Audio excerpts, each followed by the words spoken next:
안녕하세요. 전산회계 2급 제67회 기출문제 이론편 보겠습니다. 문제 1번.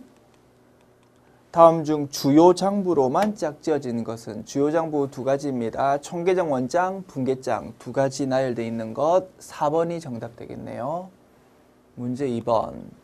다음 분계에 대한 설명으로 옳은 것은 차변에 현금 과부족 만원, 대변에 현금 만원. 장부에 있는 현금 금액보다 실제 금고에 있는 현금 금액이 부족한 거죠. 그러니까 장부에 있는 현금 금액을 실제 금액에 맞추기 위해서 자산의 감소, 대변에 만원 현금 적어주고요. 차변 쪽에는 임시 계정 과목인 현금 과부족 이렇게 적어주는 거죠. 어떤 상황입니까?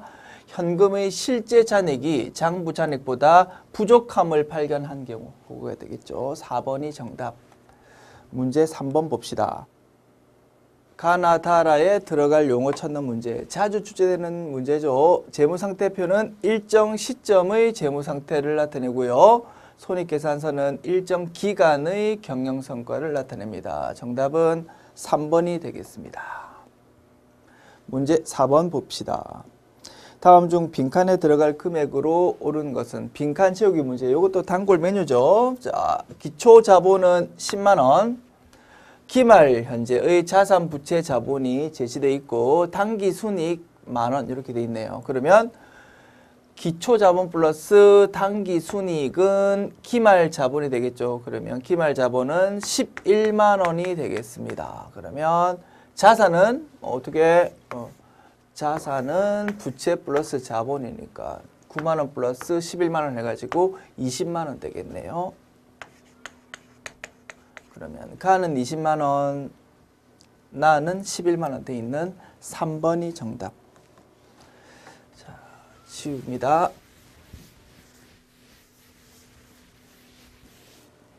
문제 5번. 다음의 계정 중 잔액이 대변에 나타나지 않는 것은 잔액이 대변에 나오는 것은 부채 또는 자본이 되겠네요. 부채, 자본이 아닌 것을 찾아봅시다. 1번. 단기 차입금 부채입니다. 잔액 대변. 2번 선급비용. 요거는 부채가 아니고 자산이죠. 그래서 잔액이 대변이 아니라 차변에 나타날 것이고 따라서 정답은 2번이 되겠습니다. 3번 미지급금, 4번 미지급비용 모두 부채니까 잔액이 대변에 나타나는 건 맞겠죠. 다음 문제요. 문제 6번. 아래 내용의 가에 해당하는 계정 과목으로 옳은 것은 부채는 1년을 기준으로 유동부채와 비유동부채로 분류된다. 그러면 비유동부채에 해당하는 계정 과목을 찾아라 이 문제죠. 1번 외상매입금 이거 유동부채에 해당한다. 예수금 유동부채에 해당한다. 퇴직급여 충당부채 이런 계정 과목 우리가 배운 적 없죠. 일단 넘어가십시다. 선수금 유동부채에 해당하죠. 그래서 나머지 세 가지가 유동부채가 확실하니까 비유동부채에 해당하는 것 우리가 들어보지 못했지만 3번이 정답이 되겠죠. 그래서 정답은 3번이고 요 퇴직급여 충당부채라는 계정 과목은 우리 전산회계 2급에서는 배우지 않았지만 전산회계 1급 그런 데서는 배우게 됩니다. 그래서 우리가 배우지 않았던 계정 과목이 등장해서 조금 아쉽지만 나머지 계정 과목들을 우리가 확실히 유동부채라는 걸 알고 있으니까 답은 맞출 수 있다라고 생각이 되네요. 조금 아쉬운 지문이었다. 다음 문제 넘어갈게요. 문제 7번. 다음 중 재고자산의 수량 결정 방법으로 맞는 것은 수량 결정 방법은 실지재고조사법, 계속기록법 두 가지가 있다고 했죠. 그래서 정답은 1번이 될 것이고요. 나머지 선입선출법, 총평균법, 이동평균법 이런 것들은 수량이 아니고 단가를 결정하는 방법이 되겠죠. 문제 8번 봅시다. 다음의 가나다라에 들어갈 내용으로 알맞은 것은 유동자산은 당좌자산과 재고자산으로 나눠지고요. 비유동자산은 투자자산과 유형자산, 무형자산, 기타 비유동자산으로 나눠집니다. 그러면 가나다라가 맞게 나열되어 있는 걸 찾아봅시다. 가는 당좌, 나는 투자 아니죠. 가, 당좌, 나, 재고. 그러면 정답은 2번 되겠네요. 3번에서는 뭐가 틀렸습니까? 다가 재고가 아니고 투자가 되어야 될 것이고 4번은 다가 투자라는 유형인데 둘 다 틀렸네. 이렇게 확인할 수 있겠다. 지웁니다.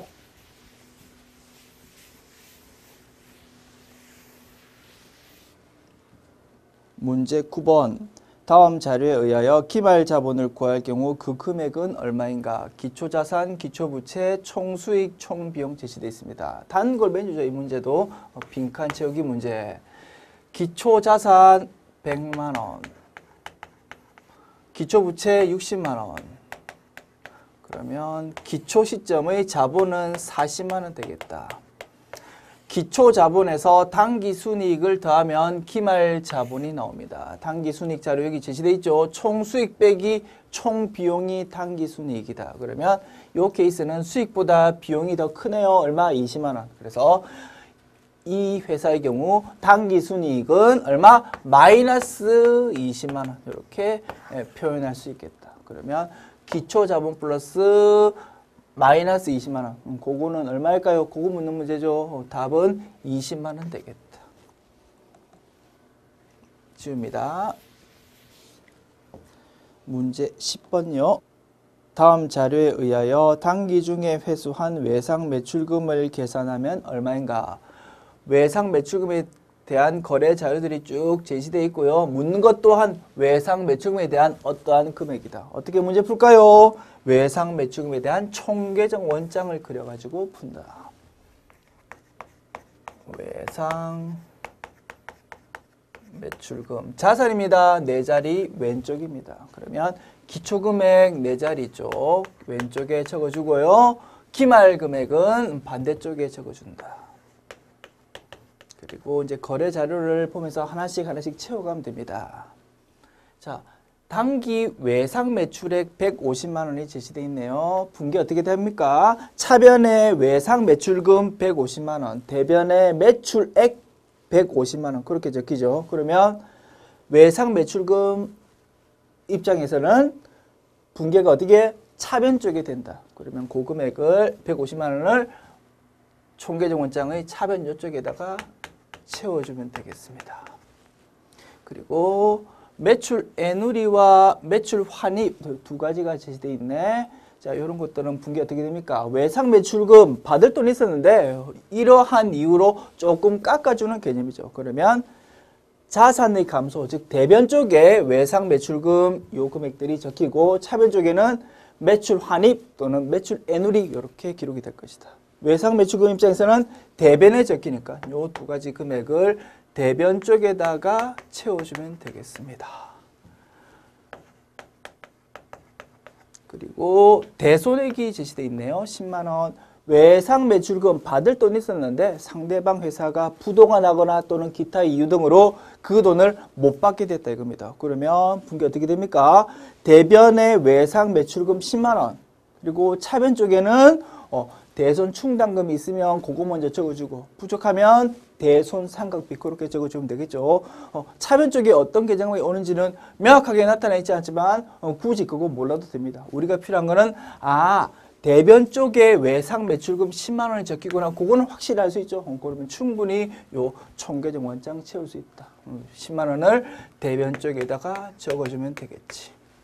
자, 이제 총계정 원장이 항상 마무리되고 나면 차변과 대변 합계는 똑같아야 되죠. 그런데 똑같지 않겠지. 왜? 한 가지가 빠졌으니까. 외상 매출금이 단기 회수한 거 있죠. 여기에 빠져 있으니까. 자, 그러면 합계 구해봅시다. 차변 쪽은 60만 원 플러스 150만 원 해서 210만 원 될 것이고 2100000 그죠? 그리고 대변 쪽은 합계해보면 210만 원보다 작겠지. 왜? 여기 회수 금액이 여기 하나 들어가야 되는데 현재 빠져 있으니까. 자, 현재는 15만 원 플러스 25만 원 플러스 10만 원 플러스 80만 원 하면 130만 원인 상태다. 그래서 합계가 210만 원 되려면 요 빈값이 얼마가 되게 되겠습니까? 80만 원이 될 수밖에 없다. 그래서 정답은 80만 원. 1번이 정답이 될 것이고 외상 매출금 회수할 때 분계 한번 확인해 볼까요? 어떻게 됩니까? 차변 쪽에 현금 들어오고요. 대변 쪽에 외상 매출금 그렇게 되겠죠. 그러면 대변 쪽 여기가 80만 원 될 것이고 분계는 아마도 차변에 현금 80만 원, 대변에 외상 매출금 80만 원 그것일 것이다. 이렇게 추정할 수 있겠다. 됐습니까? 지웁니다.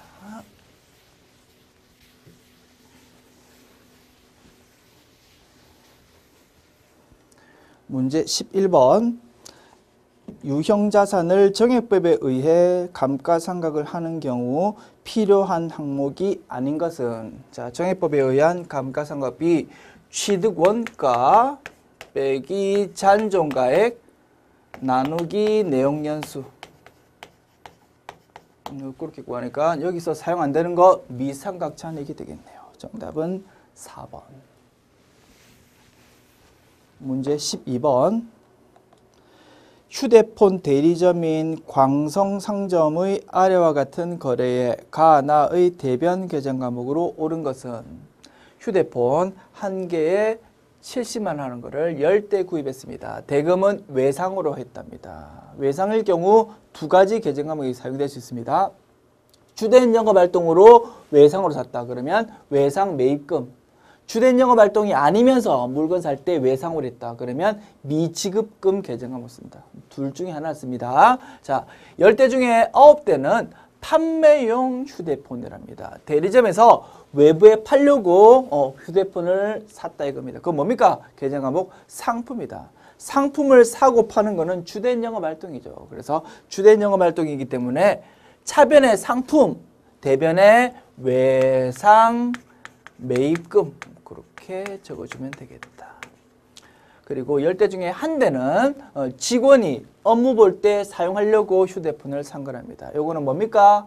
비품이 되겠죠. 비품 사는 거는 비품 유형자산에 해당하니까 그거 주된 영업활동 아니면서 외상으로 산 것이다. 그러면 분계 차변의 비품, 대변에는 외상 매입금이 아니고 미지급금 그렇게 기록이 되겠지. 그래서 가는 외상 매입금, 나는 미지급금 되어 있는 3번이 정답이 되겠습니다. 자주 출제되는 문제죠. 주된 영업활동이냐 아니냐. 문제 13번 봅시다. 회사의 영업이익을 증가시키는 요인으로 맞는 것은, 영업이익이 뭡니까?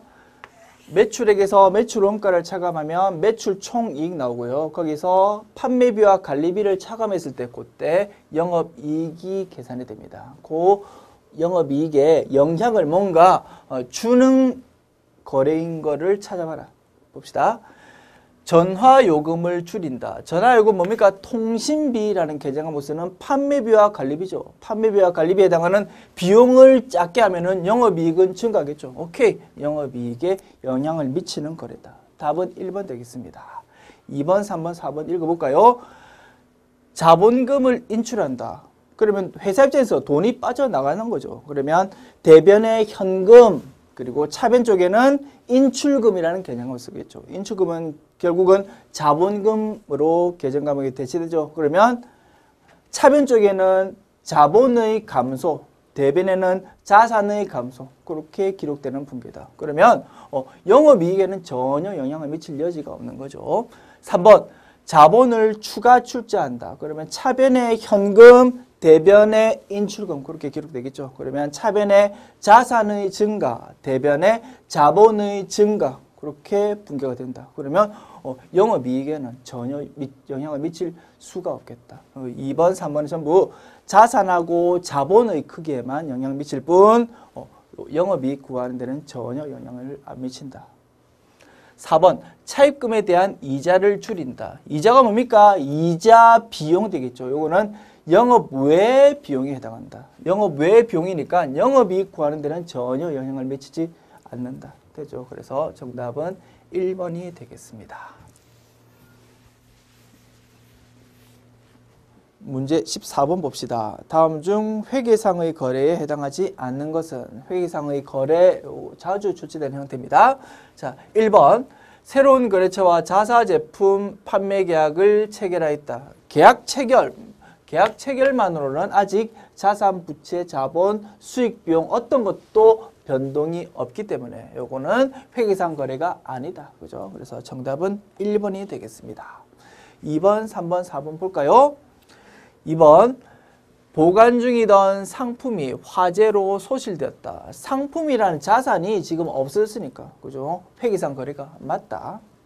3번 발생된 월급을 종업원에게 지급하지 않았다. 자, 직원 요 3번 지문 직원을 채용하는 것하고는 좀 다릅니다. 그죠? 직원 채용하는 거는 내일부터 출근하세요. 그렇게 하는 거고요. 요 상황은 한 달에 이제 직원이 열심히 일했다 이겁니다. 그러면 이제 월급 줘야 되겠죠. 그런데 월급 줘야 되는데 지금 돈이 잠깐 없어가지고 부채로 기록해 놓는다. 그런 상황이죠. 그러면 차변의 급여라는 비용이 인식이 되는 상황이죠. 그래서 분계로 기록할 수 있다. 즉, 그 말은 자산, 부채, 자본, 수익, 비용 뭔가 변동이 있다 이겁니다. 그래서 이 상황은 회계상 거래가 맞다. 4번 다음 달분 보험료를 미리 지급했다. 보험료 미리 지급하니까 현금이나 보통예금 같은 게 나가겠죠. 그러면 자산의 감소가 대변에 기록되겠죠. 그러면 회계상 분계로 나타낼 수 있으니까 회계상 거래가 맞다 이겁니다. 그래서 정답은 1번이 되겠다. 문제 15번 봅시다. 다음은 차량 처분과 관련된 자료이다. 차량의 처분가액은 얼마인가? 취득가액, 감가상각 누계액, 유형자산 처분 손실이 제시되어 있네요. 이런 문제 분계로 푸는 것이 가장 쉽고 빠른 해결 방법입니다. 자, 취득가액이 이 금액이고 그에 딸려있는 감가상각 누계액은 자산의 차감 항목이죠. 그러면 장부금액으로 따지면 얼마입니까? 3,500만 원 빼기 2,100만 원 1,400만 원 되겠습니다. 1,400만 원짜리 유형자산을 얼마에 팔았는데 그게 900만 원 손해보고 판 거랍니다. 얼마에 팔았냐 그거 묻는 문제죠. 자, 이런 거 분계로 그냥 해결해 봅시다.